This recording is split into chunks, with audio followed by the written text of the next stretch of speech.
गण्या, तू आतापर्यंत तुझ्या मित्रासाठी काय केलायस? मित्रानं नवीन एक गाडी घेतली ती चोरून आणली, कारण त्याला हप्ता भरायसाठी त्रास होऊ नये म्हणून. काही भिकाऱ्यांना जेवण मिळत नाही, त्या भिकाऱ्यांच्यासाठी तू काय केलायस? कालच मला एक भिकारी दिसला, त्याच्यावरती मी केस घातली आणि त्याला जेलमध्ये टाकलं.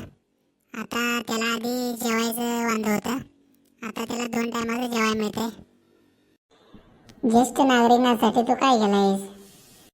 मगाशी एक आजोबा रस्त्यानं जात आहेत, त्यांच्या पाठीमागं कुत्री लावलीत आणि आजोबा पळत पळत घरला गेलेत. त्यांना घरात लवकर पोचवलं. लहान भावासाठी काय केलायस? त्याचं पाय तोडलं, कारण तो चुकीच्या रस्त्याने जाऊ नये म्हणून. भविष्यात येणाऱ्या पिढींसाठी तुम्ही काय केले? दारू कोरी पितोय, कारण येणाऱ्या पुढच्या पिढीसाठी पाणी वाचावं.